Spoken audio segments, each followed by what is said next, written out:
Because every earthquake presents us with unique conditions, it's difficult to anticipate the stresses that'll ultimately affect the structures we design and build. So, our challenge is to try to design a building that'll be as safe as possible for all types of earthquakes. Besides that, during the past decade, the expectations for earthquake resistant structures have changed. Whereas in the past, it was considered adequate for a building not to collapse during an earthquake, now insurance companies and even clients, they're demanding buildings that'll be able to maintain their structural integrity through an earthquake and remain sound after the earthquake subsides. So, in recent years, we've developed several techniques for building more earthquake resistant structures. For relatively small buildings, all we have to do, really, is bolt the buildings to their foundations and provide some support walls. Remember, these walls are referred to as shear walls in your textbook. They're made of reinforced concrete, and by that I mean concrete with steel rods embedded in it. This not only strengthens the structure, but it also diminishes the forces that tend to shake a building during a quake. And in addition to the shear walls that surround a building, shear walls can be situated in the center of a building around an elevator shaft or a stairwell. This is really an excellent reinforcement. It's commonly known as a shear core, and it contains reinforced concrete too. Okay, let's talk about walls. Walls can also be reinforced using a technique called cross bracing. Imagine steel beams that cross diagonally from the ceiling to the floor, and this happens on each story in a building.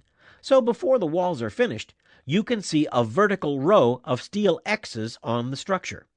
And this cross bracing tends to make a building very rigid and consequently very strong. But besides steel reinforcements, engineers have also devised base isolators, which are positioned below the building, and their purpose is to absorb the shock of the sideways shaking that can undermine a building and cause it to collapse. Most of the base isolators that are currently being used are made of alternating layers of steel and synthetic rubber. The steel is for strength, but the rubber absorbs shock waves.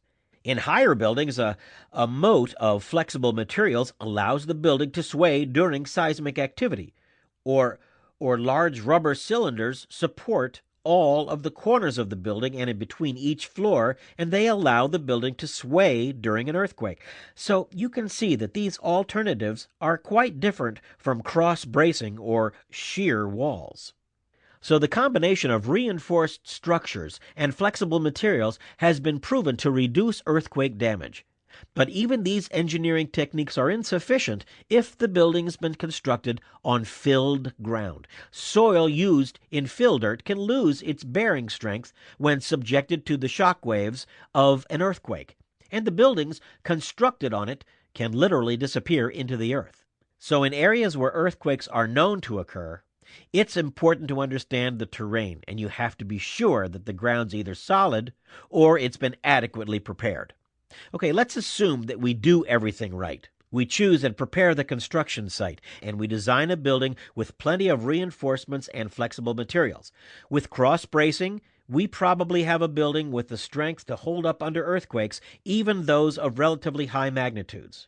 And while this is great for the building, what about the occupants?